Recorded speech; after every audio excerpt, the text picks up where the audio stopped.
around the fact individuals must not stop learning and they must further have opportunities to develop skills that equips them for a lifelong process of facing challenges and using opportunities for living their life with right to dignity.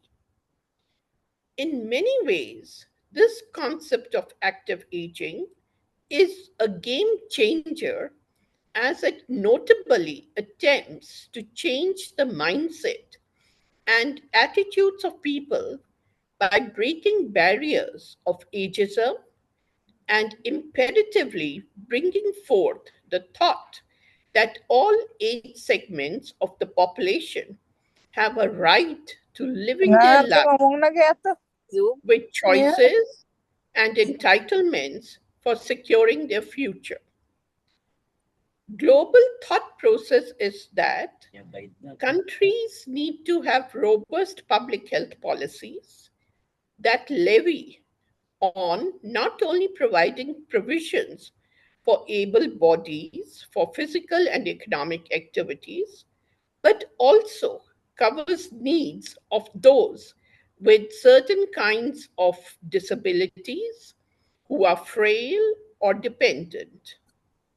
The discourse of active aging revolves around wider aspects of care with pivotively building facilities for promoting and maintaining personal autonomy, independence, interdependence, and intergenerational solidarity. The notion of active aging is to influence a two-way policy initiative by combining top down action with bottom up empowerment of citizens in decision making by retaining the focus from a public health perspective on principles that involves promoting physical, mental, and social well-being among older adults.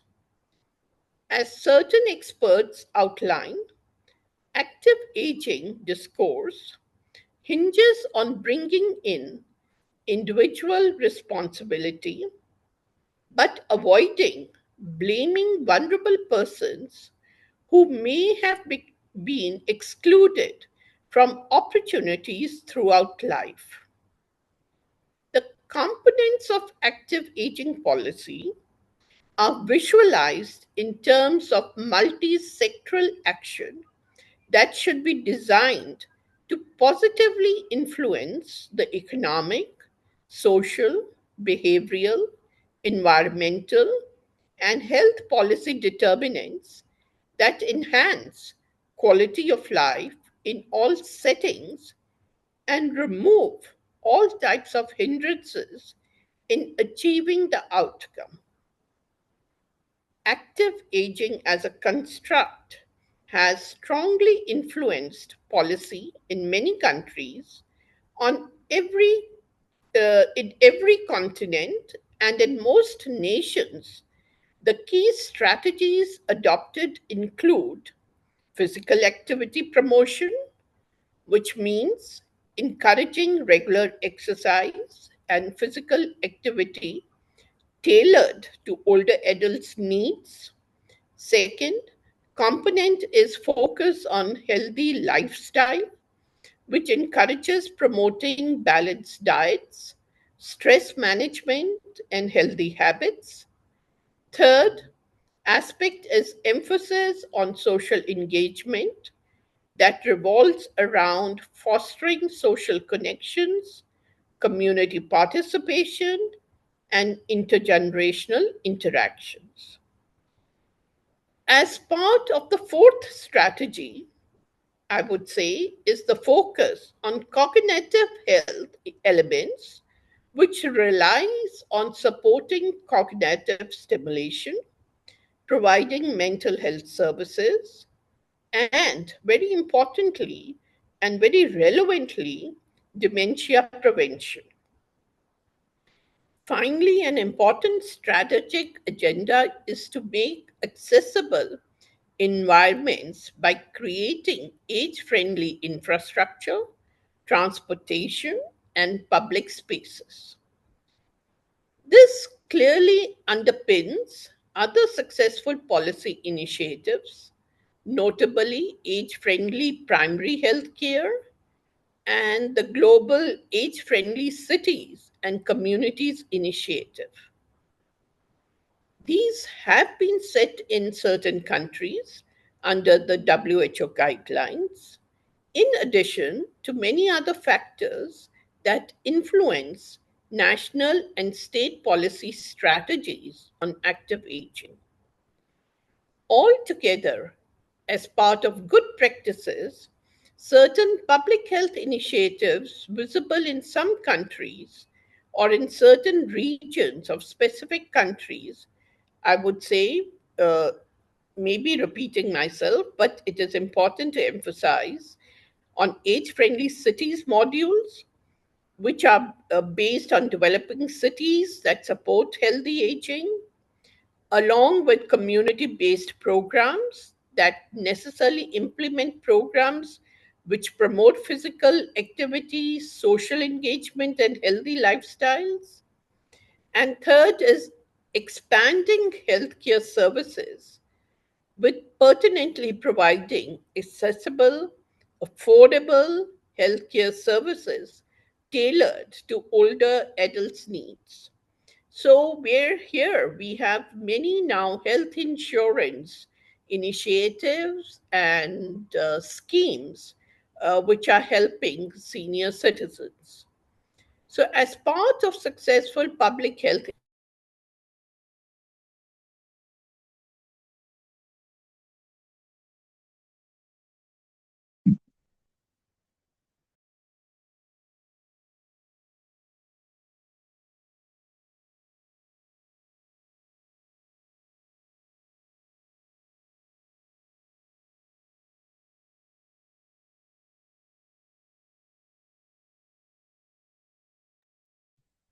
Prof.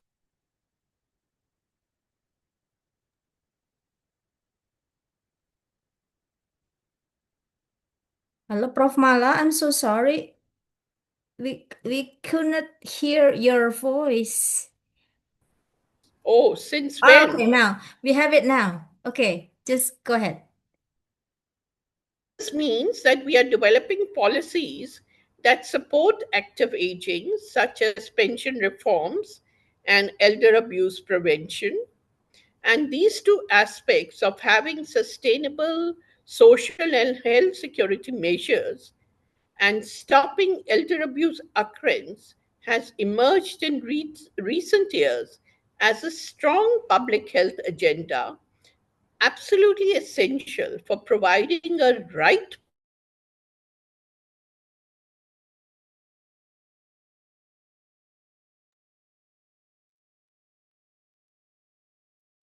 Hello, Prof. Seems you have poor internet connection. Hello? of preparing and planning for later years, making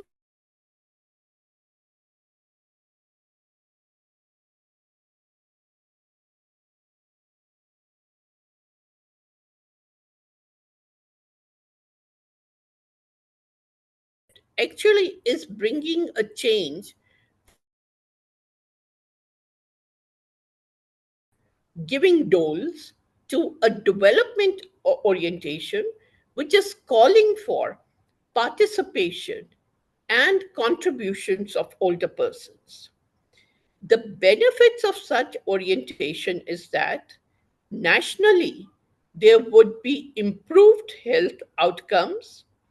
As such, public plans would contribute towards reduced risk of chronic diseases, improved mental health, and enhanced quality of life. Secondly, it would contribute to increased productivity as measures would be taken for older adults to contribute to society through volunteering, mentoring, and part time work. A third advantage of this would be in bringing social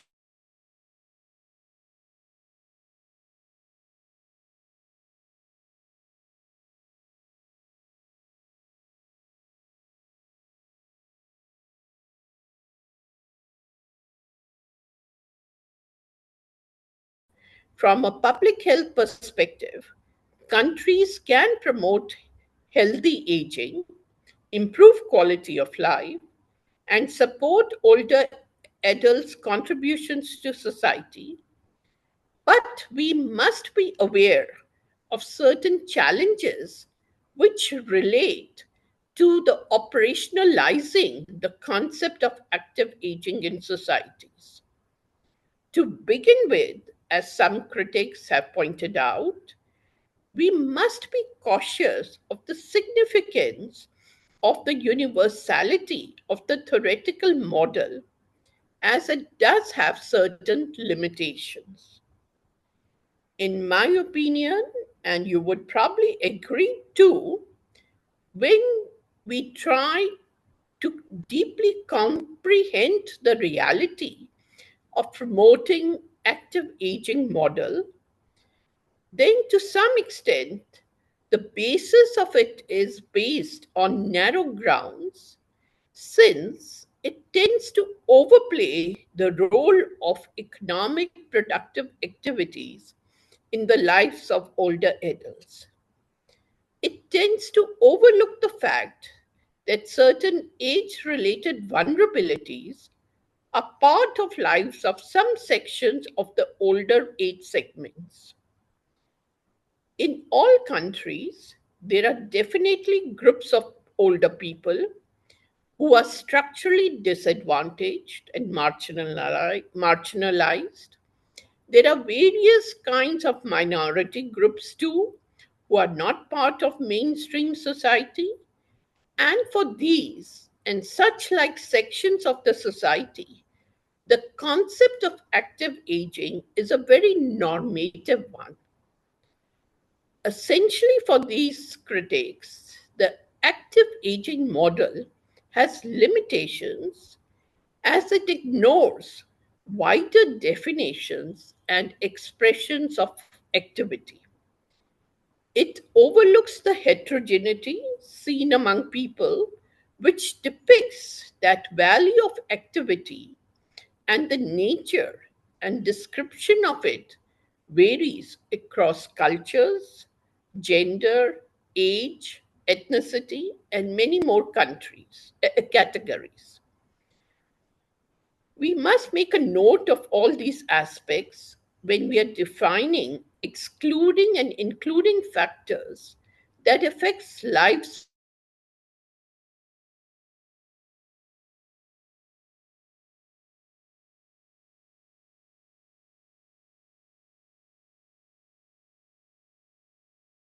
Should be broad and not narrow. Further, I do want to bring your attention to a few other themes related to putting into practice models of active aging. These relate to the fact that at present we see in all societies the challenge of facing ageism in many spheres of life for older people. Addressing age related stereotypes and discrimination in society is not easy, and it inhibits older people from participation in many active aging programs which may be put in place by different policies and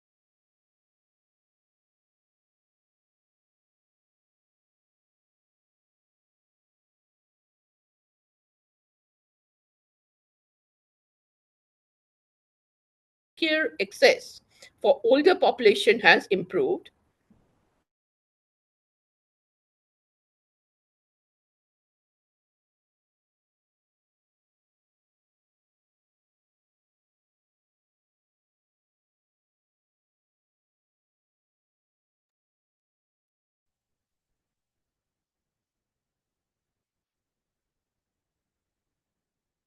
remaining in accessing healthcare services. And when they do remain active with various things, the full concept of activity has a different meaning for them. Further, social isolation of older persons is still seen in many sections of the society across the world, and combating loneliness and social isolation among older adults, while imperatively very important for aging world, but is a difficult task.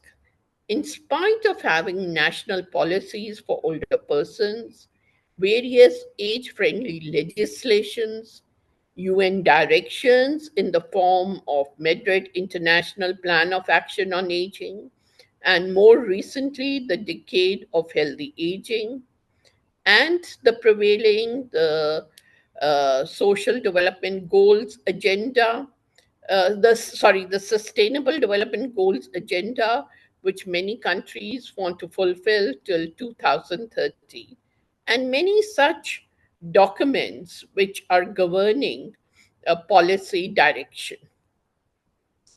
But however, I don't want to end my talk on this kind of negative overtone, as I do believe we need to work on this concept of active and healthy aging by translating our thoughts into sustainable actions.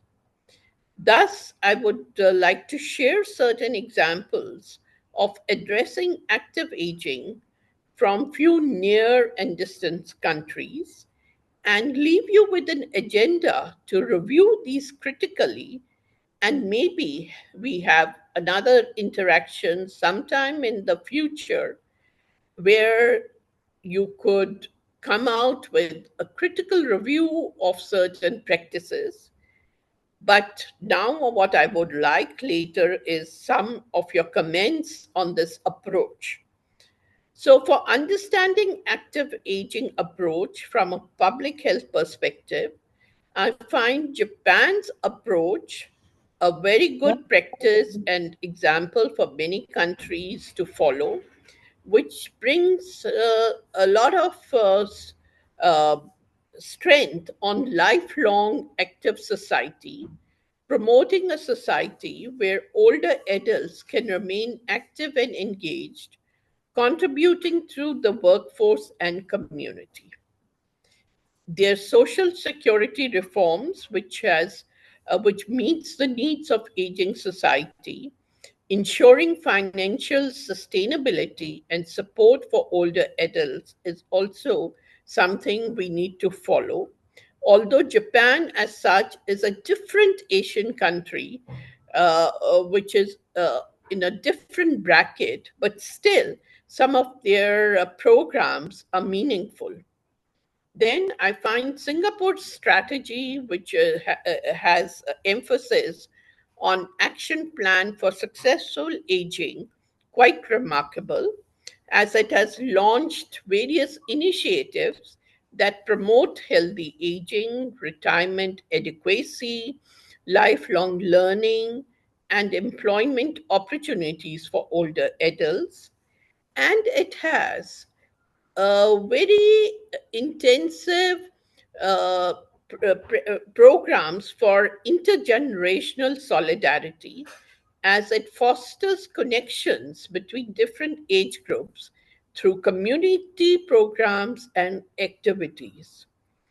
Then, a little far away, we have some European and North American approaches which have brought in age friendly environments. They have created enabling environments that support active and healthy aging. They address challenges such as ageism and social isolation. We find that they have emphasized a lot on making transport friendly for older persons. Their pedestrian walks are friendly for older persons. And such small measures make older people much more active in day to day life. Then they have some important policy interventions.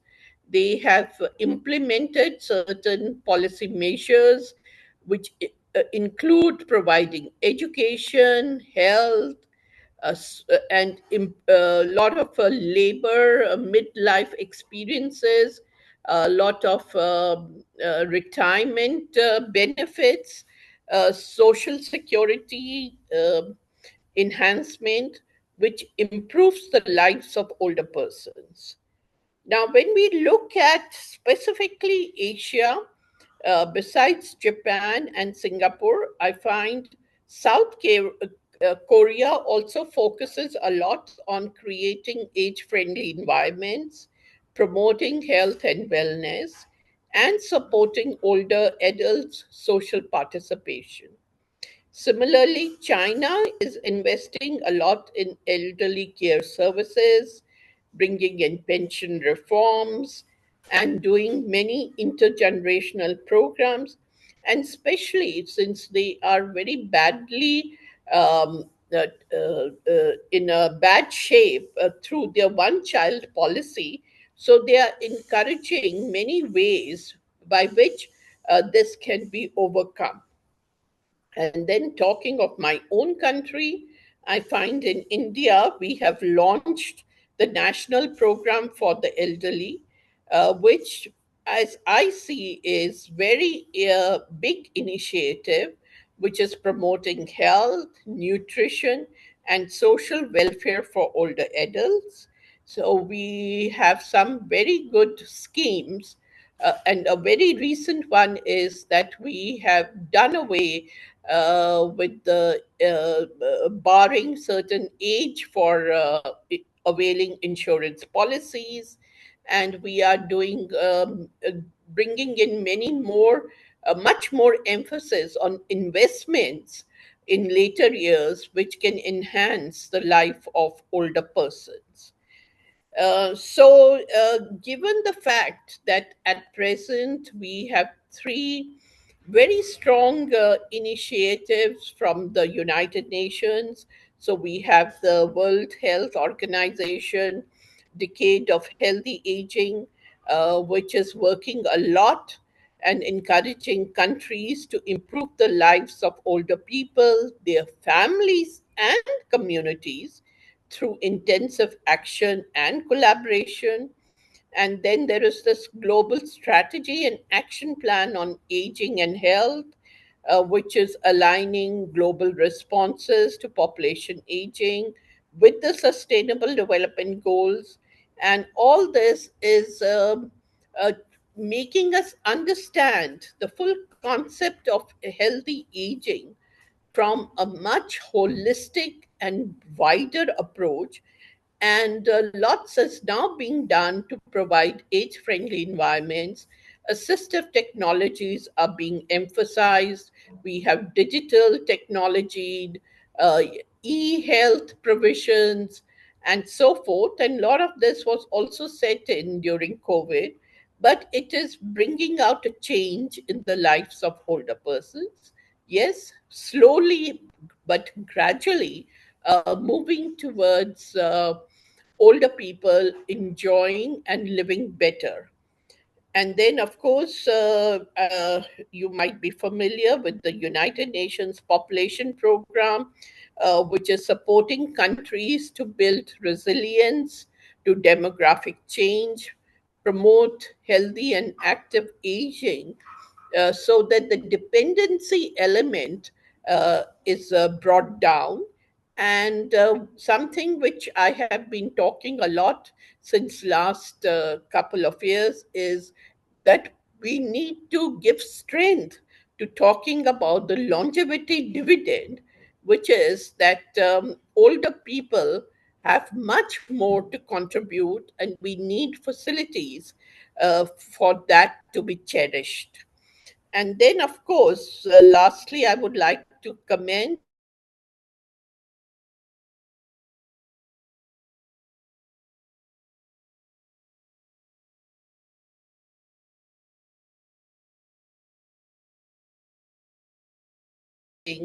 certain linkages which we see in terms of population and development partnerships, and programs for aging populations. And this, I think, having a research as well as practical as well as program understanding of active aging concept is very important. So let me end here, and I look forward to more discussion and your comments and viewpoints. So thank you for your patient hearing, and I appreciate this opportunity once more. Okay, thank you so much, Prof. Mala, for your insightful speech. Okay, I think we have already have one question on our chat room. Yeah. Uh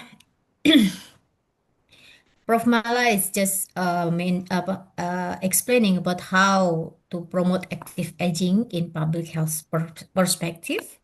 So there are lots of aspects that we need to concern about promoting active aging as a upcoming public health expert in this class of this class. So okay, let's go to the question. Yeah, it is from Siamto. I think the Hello. Okay. Okay, good night, Prof. Mala. Good evening, Prof. Mala and Dr. Susiana. Thanks for the inviting me. May I ask for Prof. Mala? Healthy yeah. aging can improve the quality of aging and big value in society in the world society. How about active aging and healthy aging in rural and urban area in India? And what is the first determinant of social friendly environment? Yeah, thank you very much. And that's what, towards the end of my lecture, I was hinting at. That, when we use this concept of active aging, we must understand the heterogeneity of the population of older persons. So, when we are talking of rural populations or urban populations,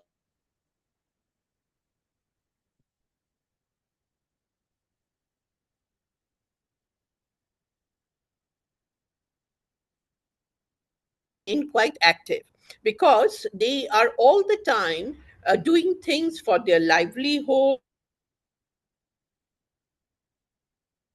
their own, since they don't have technical support for getting many things done. Uh, so that is one aspect to be understood, that the concept of activeness in old age has to be understood in terms of the circumstances in which older people live.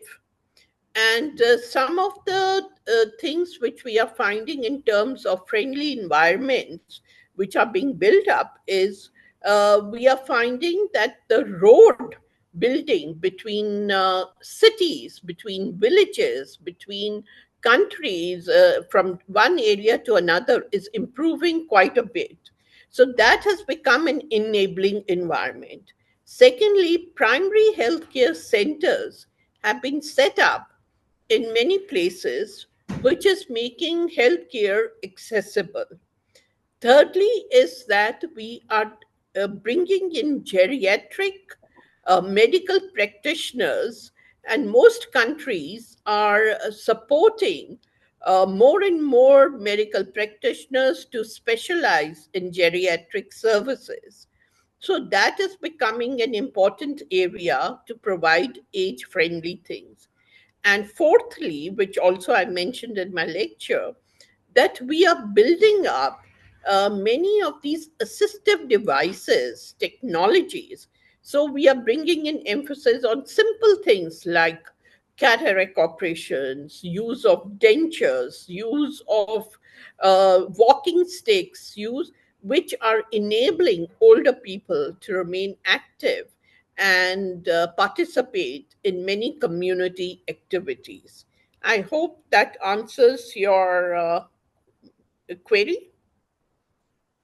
Okay.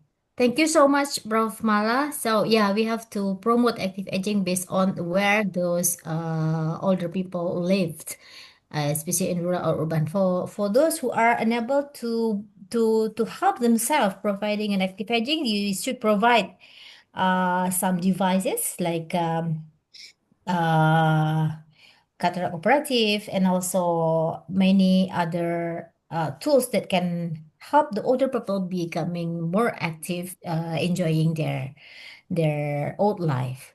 Okay, is it answer your question, Siamto?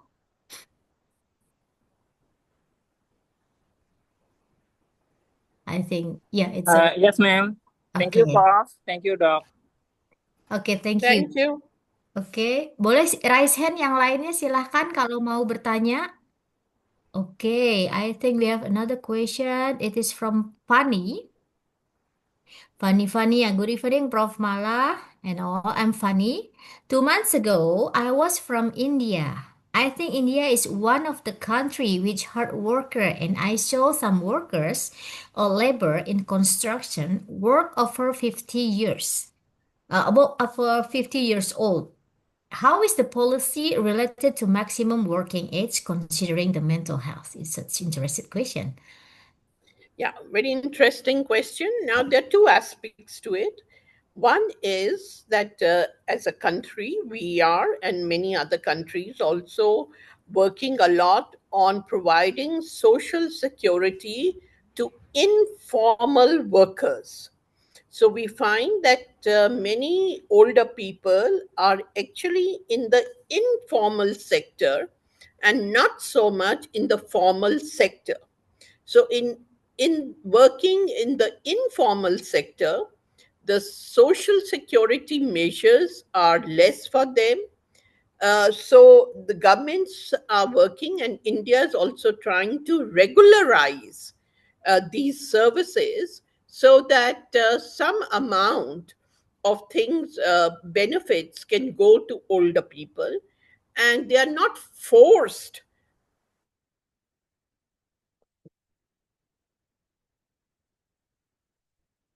The internet issues. on working because some kind of eligible for them to take action. As can you hear me now? Hello, can you hear Yes. me? Yes, Yeah. yes.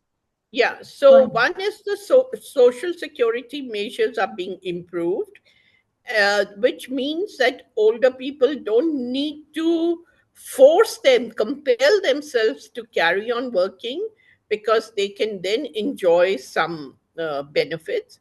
Secondly, is that the governments are trying to make the working conditions in the informal sector slightly better, so they are bringing in a number of hours and pay scale corresponding to that so that people can benefit little more on that.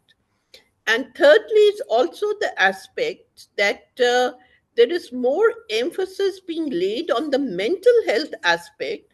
That is, that people who are involved with work activities must kind of feel that they are not doing it out of force or thing, but they are contributing to something which they are enjoying. So, for making this possible, government is trying or improving working conditions, providing certain facilities which are to do with providing free meals, free rations, and also providing some basic health care, which makes the older people more comfortable and mentally and emotionally more secure in their work environments. So, gradually, we are making efforts towards it, although we still have to reach the whole population of informal workers. So, I hope that helps you. Okay, thank you so Yeah, much. okay, thank you. Okay, Yeah. so yeah, the protection and also the regulation towards the older worker is very important to protect them and while let them keeping more active and productive while working in the old age. Okay, we have Aulia Arif. Okay, he raised his hand. Okay, Arif, go ahead. Okay, thank you, Prof. Susiana Nugraha. Good evening, Prof. Dr. Mala Kapur. I'm Aulia Rahman, one of the student in gerontology class. talk by Professor Sosiana Nugraha. It was an honor for us to get the knowledge from your best experience. I have some question, Prof. Given the diverse socioeconomic context globally, especially in around us, Asia or Southeast Asia maybe, what are the most significant challenges in implementing active aging policies in developing countries?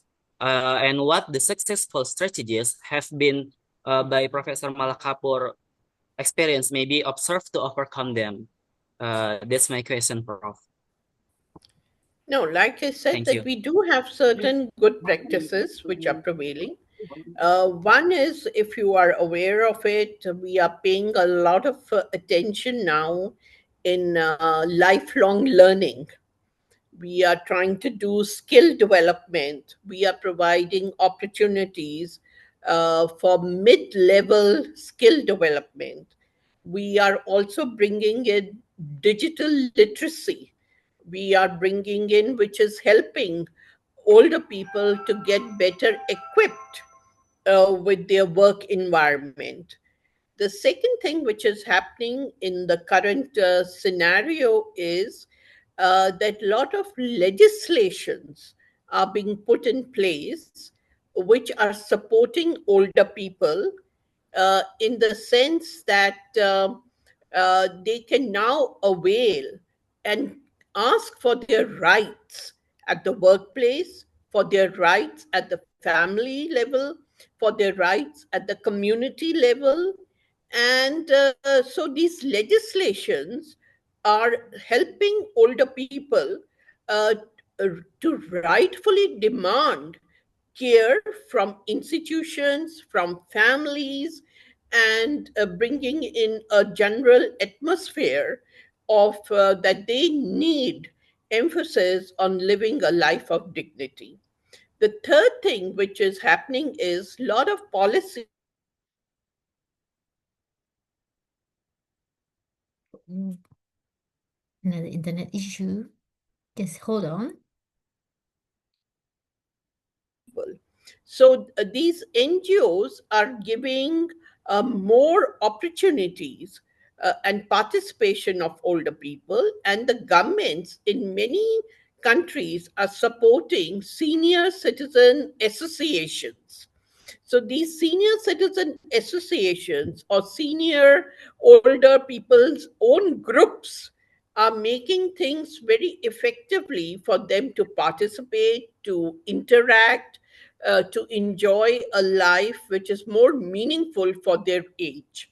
And in all countries, we are finding facilities like transport, in terms of bus transport, in terms of railway transport, where certain concessions are being given. Then we also find in all countries that the senior citizens are getting exempted from certain tax liability, and therefore they are able to utilize their incomes in a better way.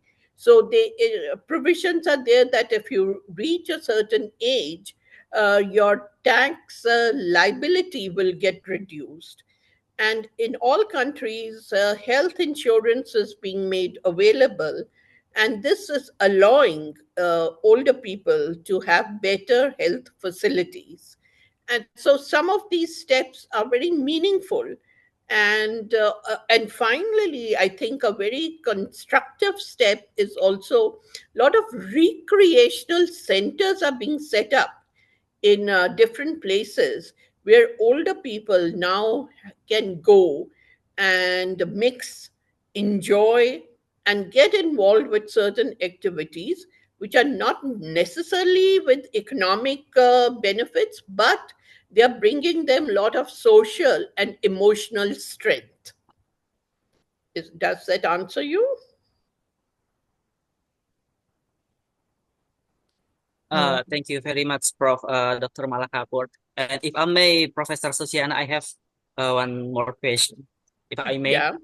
so okay. Okay. Yes. Um, Maybe it's not a question, more like a suggestion from Dr. Malakapur for us. What are some case, Prof, key or skill maybe or competencies that are crucial for public health professional because that one of our purpose in the future to focusing on gerontology, especially in today's world. Thank you, Prof. Okay, thank you so much, Arif. Yeah, that's a very fruitful suggestion. Yeah, yeah. Actually, we are lucky that our university is age-friendly university. So all of the students in our university are exposed with the gerontology issue in every field, such as if we have agricultural faculty, they also learn about gerontology, aging in agricultural field, and also from the faculty of management business, they're also learning about aging issue, but gerontology in economic and business perspective. Thank you so much. Okay, let's go to the next question. We have plenty though, and it's from Wuri. May I kindly ask a question?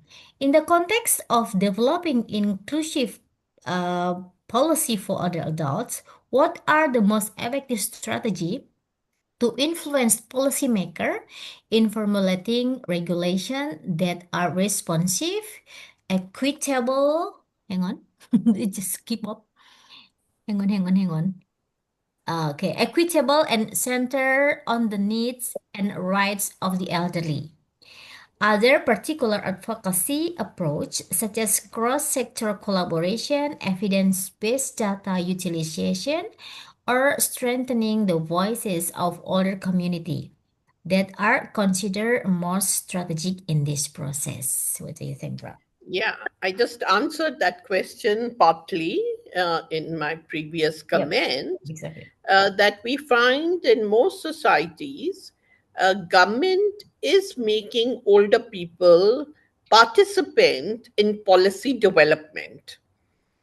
They are involving senior citizens, people from a certain age group, uh, to form their own associations, and they are trying to bring them, make them bring effective suggestions how things can be improved for their well-being. So we find that even many NGOs now have regular interactive sessions with senior citizens, with people from older women or older men, and so their voices are being given importance, and that is becoming important. Secondly, we are finding that a lot of media in all these countries is paying attention to the needs of older people, and every now and then there are articles appearing which are strengthening the needs or the voices for the needs of older people to be heard. Another thing which is happening is that many uh, schools and educational institutions at higher level are also bringing in interactive sessions with older people. So there is observation of International Day of Older Persons. There is observation of Grandparents Day. There is observation of Elder Abuse Day. So these kind of initiatives, which are being taken by governments, by different groups of people in every country, is gradually bringing a change. So we have that the images of older people is now becoming more effective, is becoming more positive, and we now have people who are being recognized for their contribution, which was not there earlier. So all this is small changes, but these are effective changes which are becoming meaningful. So, in some ways, we are advocating more for rights of older people, and we also find everywhere that the Human Rights Commission in most countries is laying a lot of emphasis on rights of older persons. Okay, thank you so much, Prof. Mala. Yeah, so advocating the rights of older person is the key to support the older person stay active and achieving what they right as a human right. Okay, shall we go to the next question? And it is from Savitri Pandini. How education, hang on, wait. Okay. How education and community awareness play crucial roles in promoting active aging among older individuals in India by enhancing understanding of health, preventing ageism, and fostering social engagement.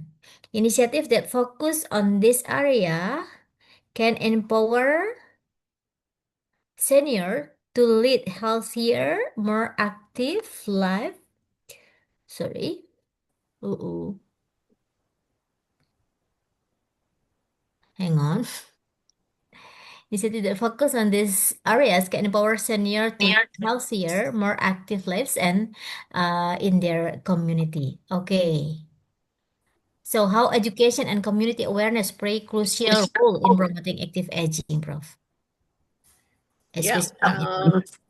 I did talk about this just in my last comment.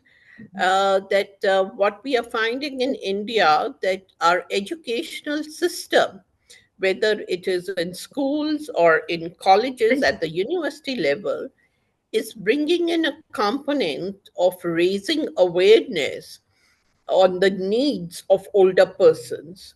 So, as part of the school curriculum, we have now emphasis on how to treat and behave with older parents, grandparents, and a lot of students are being given assignments in terms of their interactions with older grandparents. So all this is raising awareness. Secondly, what we are finding is that, like I said, that a lot of observation of the International Day of Older Persons is happening. On 15th May, the Day of Families is happening. On 1st October, the Day of Remembrance of Older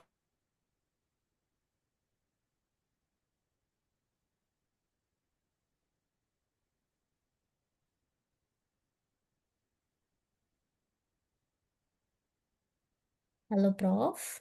You just lost your internet connection.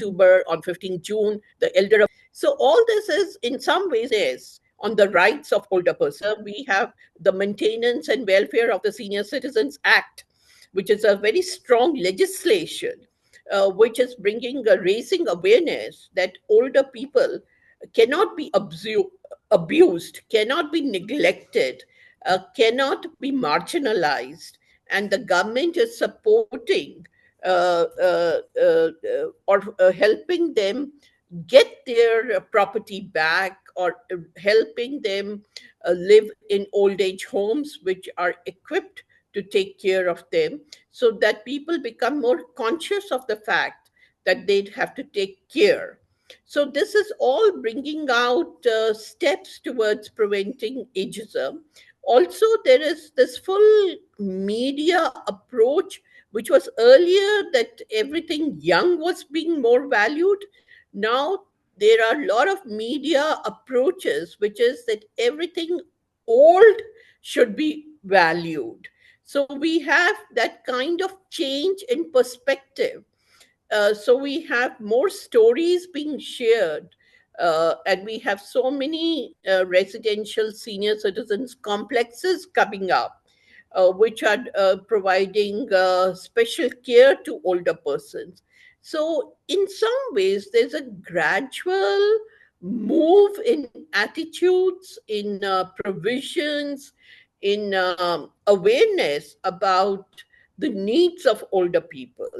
And even now, if you look at the full emphasis on chronic illness is to bring about an intergenerational bonding, which is start early to exercise, start early to take care of your health, so that your old age is active, is not physically deprived, and also this the full concept, which is the life cycle approach, is bringing in that everybody has to age and everybody has to take care of their old age, and you cannot remain dependent.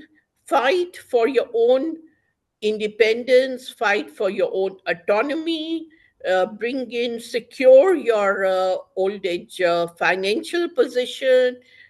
All those different changes in the mindset of people is a gradual societal change which is becoming very impactful and is very much part of a public health approach to look at aging from a very positive aspect.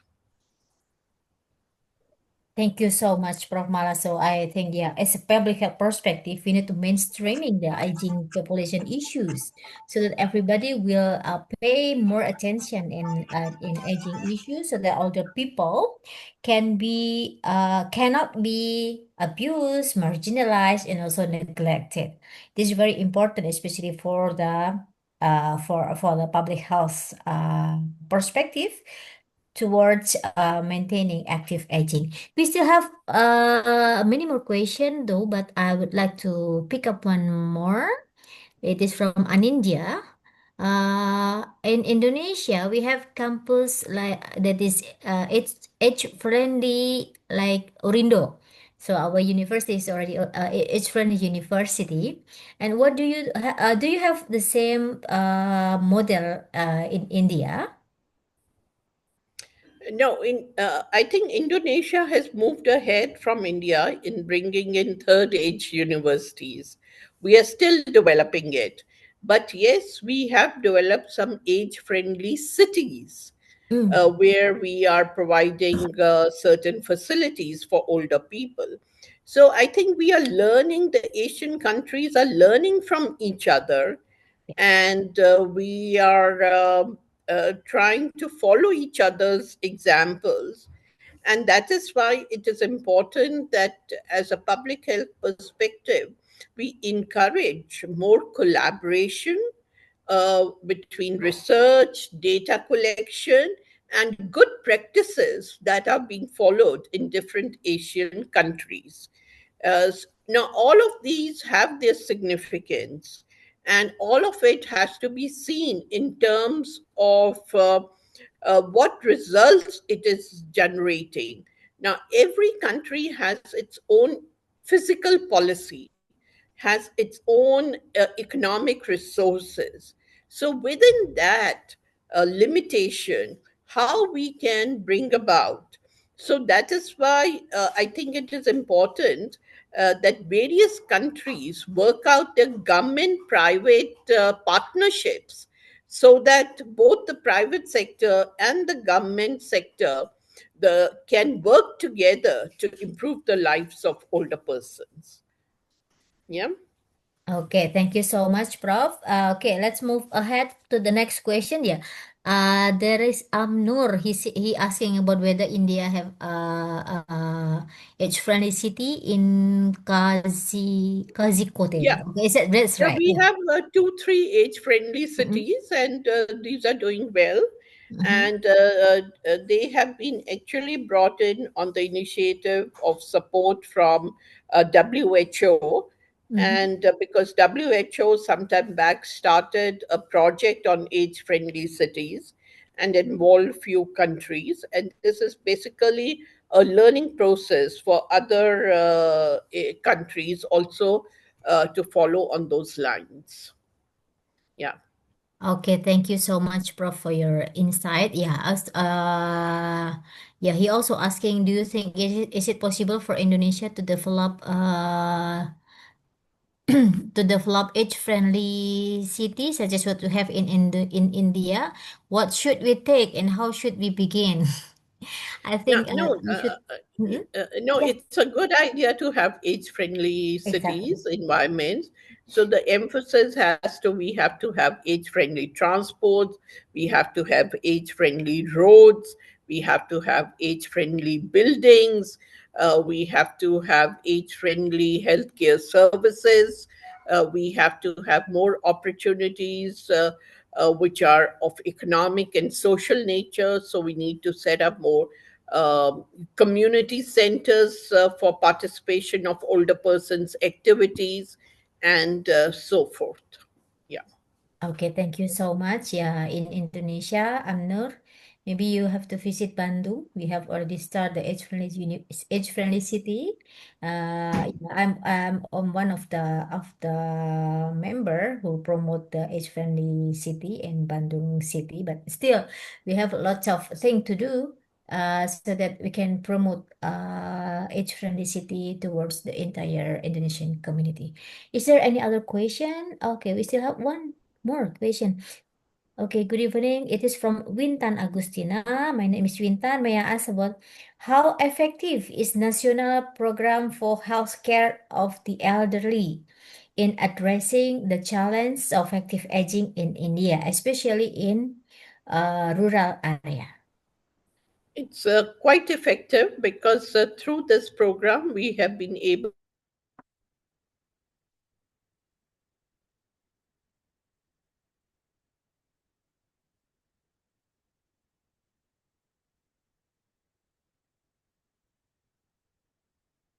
Hello, Prof.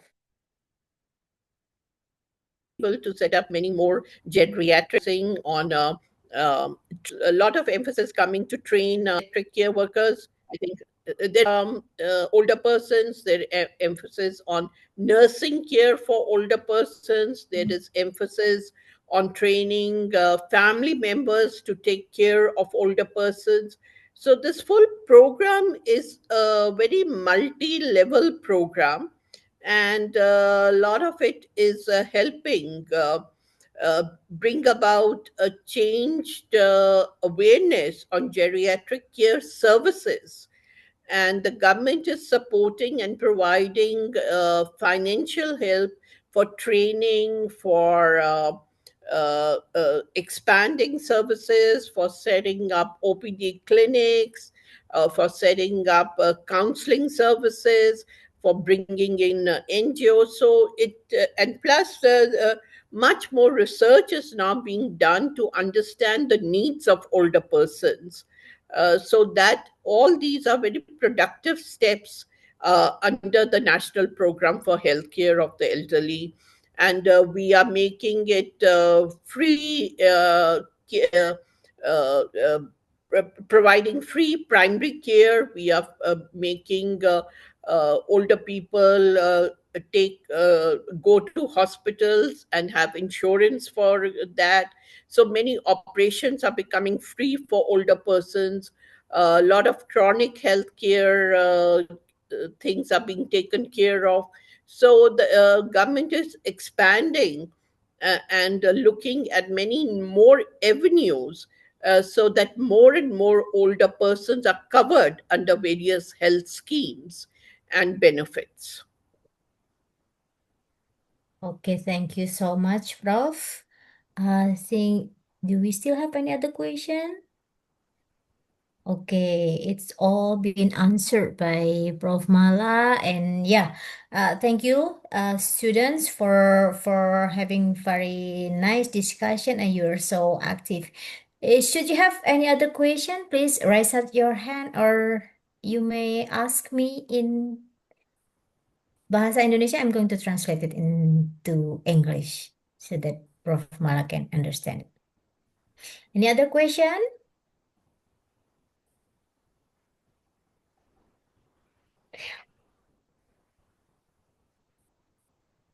Well, okay, Prof. Mala, the question is come from me. Yeah, Yeah. as we talk about the active aging in public health perspective, we need to fulfill the entire comprehensive approach Sorry. and to optimizing the opportunity for health, participation, and security. But we're still thinking about the indicators of the active aging itself and public health perspective. How can we measure it though?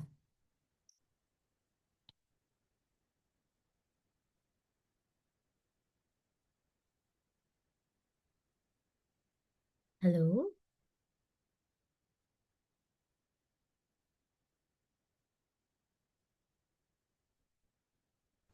Sorry, Prof? I didn't get it. Okay. Hello? Yeah, hello. Yeah. Can you repeat your Ah, question, sure. please? Yes, I will. Okay, considering the active aging in public health perspective, that this need a comprehensive approach. How can we measure that this active aging is successfully impact the public health? Is there any indicators or parameter that we can measure in maybe we can conduct a research? Okay, this community have already achieved an active aging or something. How can we measure? What is the indicators of a community that define as an active aging? Yeah, I think there are a lot of indicators at different levels. One is the community participation indicators. Mhm. The second are indicators connected with uh, uh, elder abuse issues. How do we identify Mhm. it, and what kind of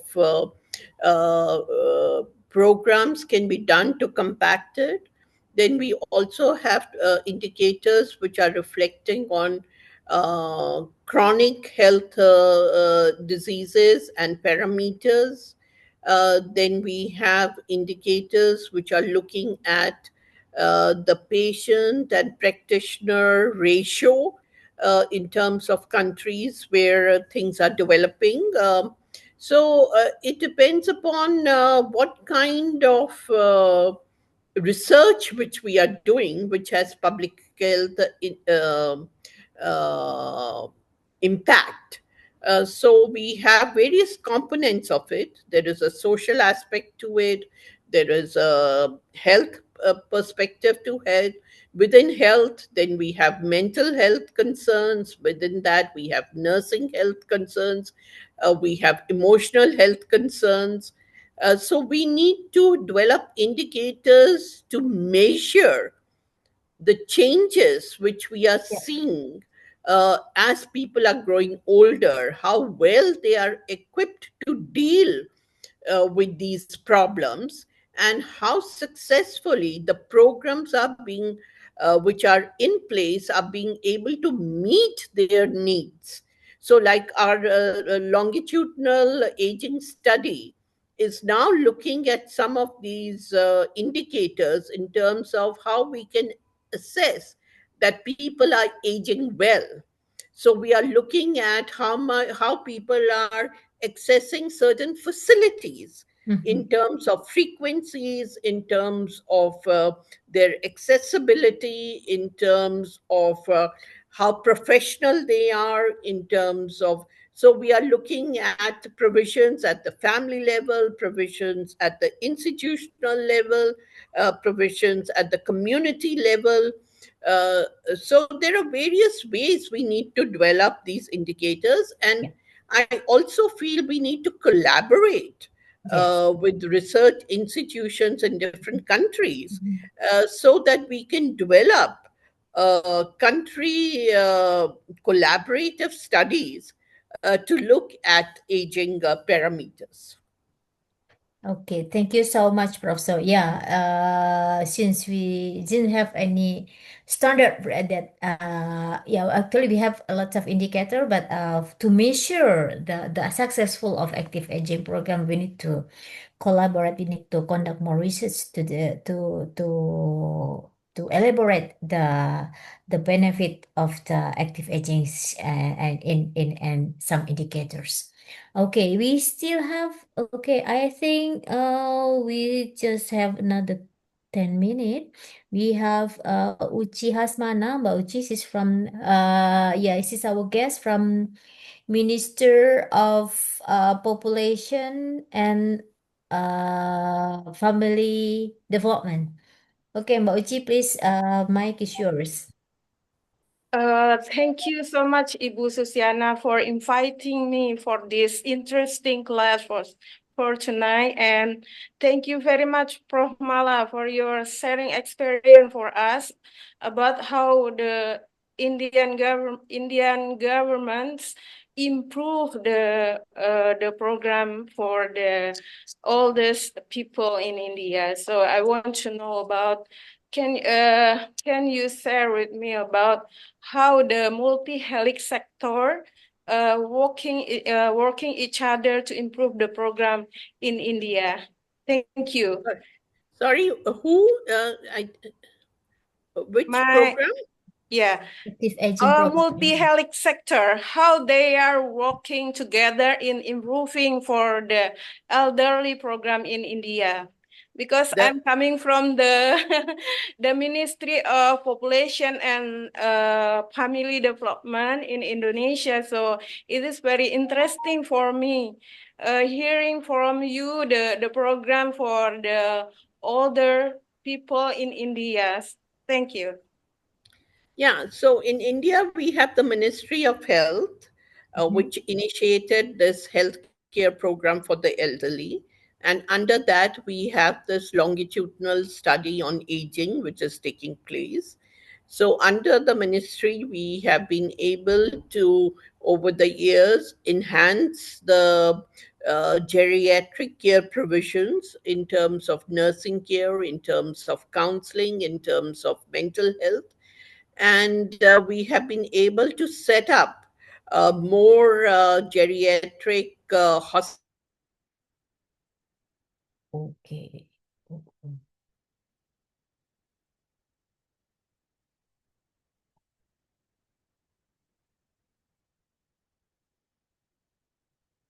Oo. Putus ya, Bu. We have centers which are looking at geriatric care facilities, along with the Ministry of Social Justice and Empowerment. The Ministry of Social Justice and Empowerment, which is the nodal agency to look after the interests of older persons.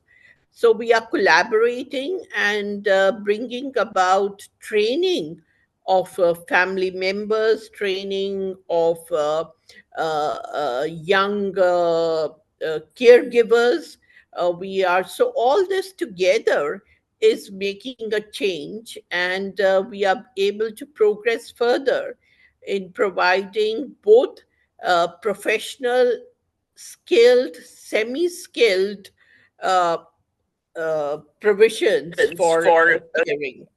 Then we are also in the process of the National Human Rights Commission has set up a special unit to look after the needs of older persons.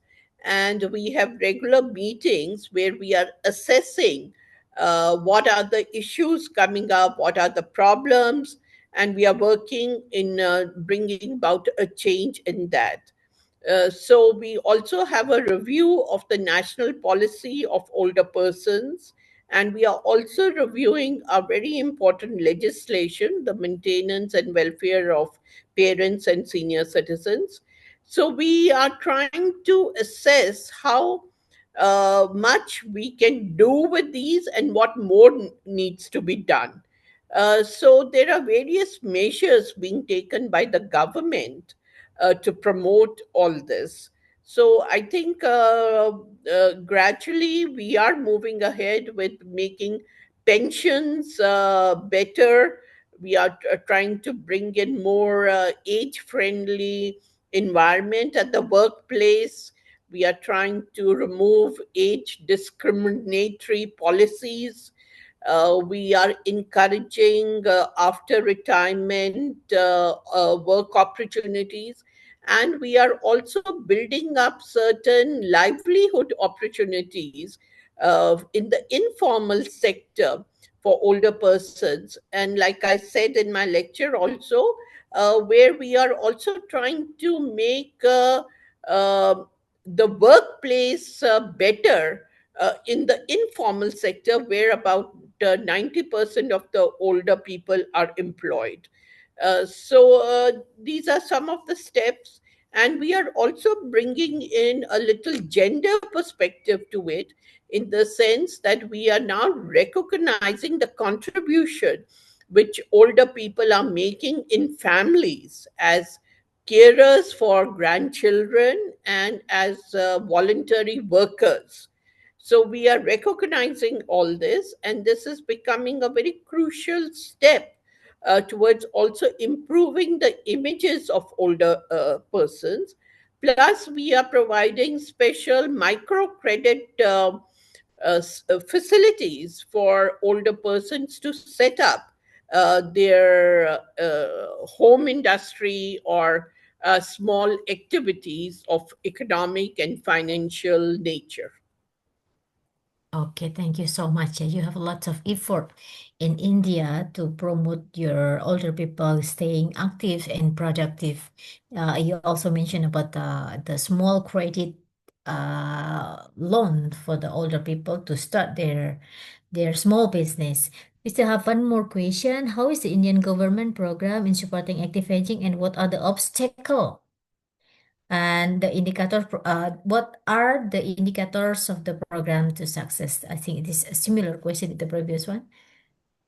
Thank Do you you, have any Prof. obstacle Mala in and Ibu promoting? Susiana. Thank you so much. Okay, Thank you. thank you so much. Thank you. Thank you.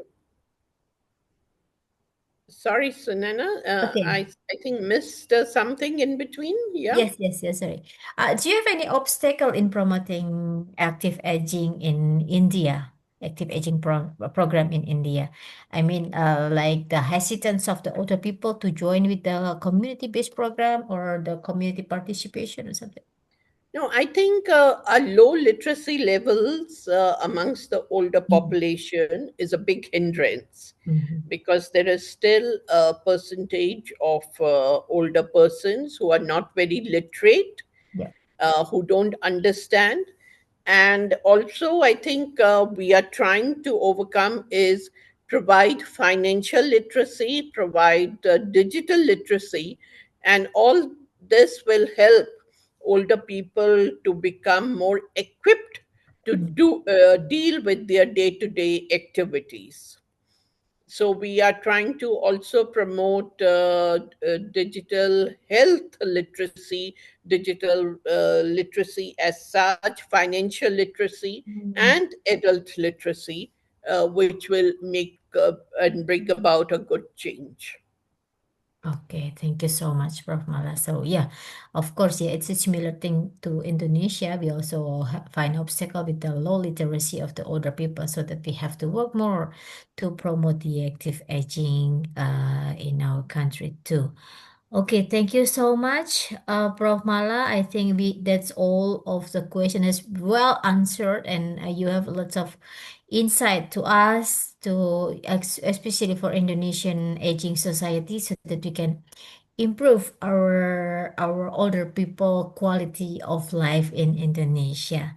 So yeah, I would like to conclude our today's meeting that active aging is in public health perspective is a comprehensive approach and to aim to optimizing opportunity for health, participation, and security to enhance quality of life of as people age. It is, of course, based on the recognition that aging is a lifelong process influenced by multiple factors, including health services, socioeconomic condition, physical, social environment, and also the individual behaviors. And all we have to do is as public health for the upcoming public health policy, we need to prioritize the data collection and research on older adults that need to inform policy and program development, integrate health and social services to provide coordinated, cost-effective care that respect dignity and autonomy, and also develop an age-friendly policy, including age-friendly environment, age-friendly university, and also for to improve the security and well-being across the life course. Active aging from public health perspective is a multi-dimensional strategy that aim to extend healthy life expectancy and improve the quality of life by fostering health participation, security through the lifespan, supported by inclusive policy and environment. I think, yeah, that's a small part that I can note from our today's lecture. Prof. Mala, thank you so much. Do you have any comment to our students as a upcoming public health practitioner of Indonesia? I think they should keep the focus on um, working for older persons and should try to get the best training possible so that they are well equipped to provide care and become sensitive to the needs of older persons. And I'm very impressed with many of your learning modules and the courses you are offering in terms of aging issues, which many countries are not doing. And you have a age-friendly university. So I feel you should all think you're very lucky to be part of this. Thank you. Thank you so much, Prof. Mala. Yeah, And thanks good to luck to all of you.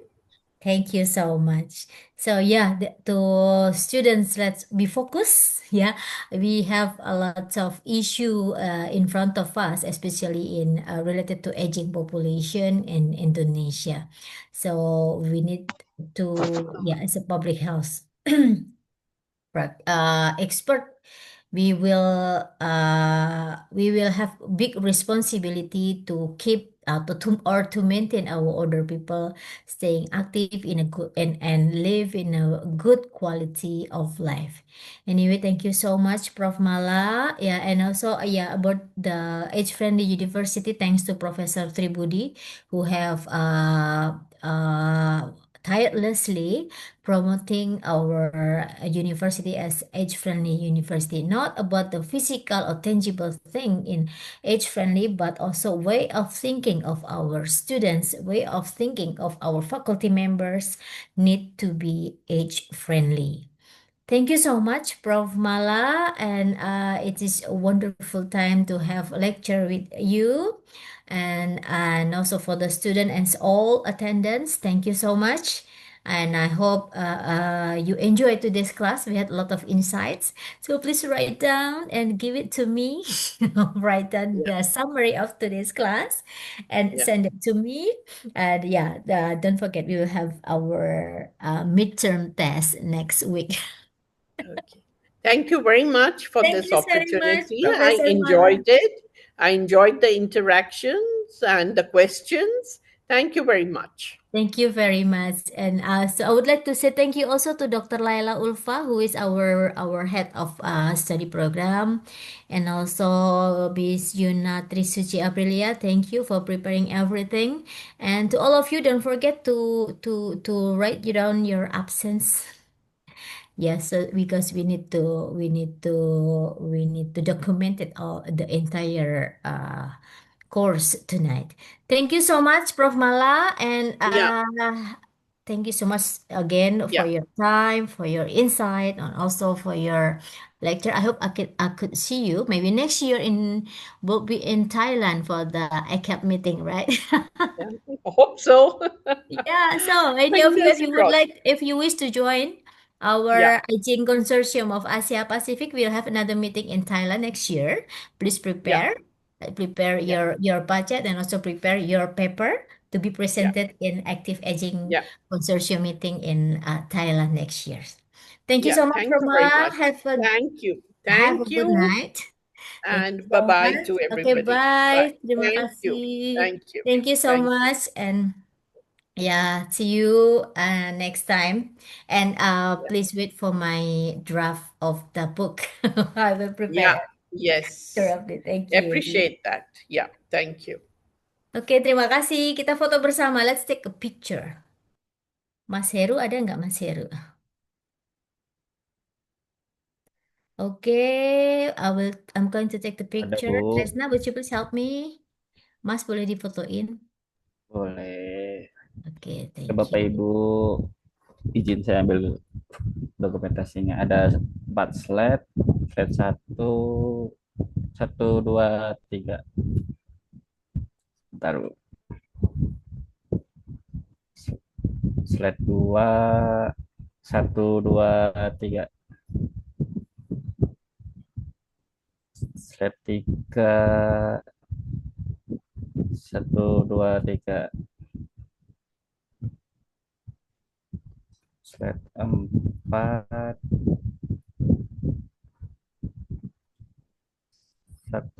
2, 3. Sudah, Bu. Oke, terima kasih. Thank you so much, Prof. Mala. See you. And please stay healthy. You are so active. You are the figure of active aging that we need to follow. Thank you so much. And have a good night to all of you. Thank you. Good bye. Thank you, Bu. Thank you. Bye.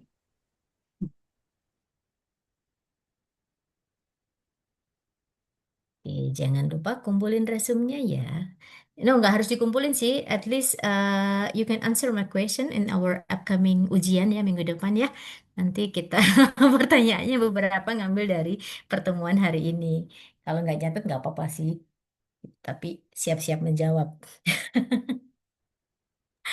Oke, terima kasih. Kita boleh keluar sekarang dan sampai bertemu lagi di pertemuan berikutnya. Assalamualaikum warahmatullahi wabarakatuh. Thank you for joining us. Waalaikumsalam. Waalaikumsalam Terima kasih, Ibu. warahmatullahi Waalaikumsalam wabarakatuh. warahmatullahi wabarakatuh. Warahmatullahi wabarakatuh.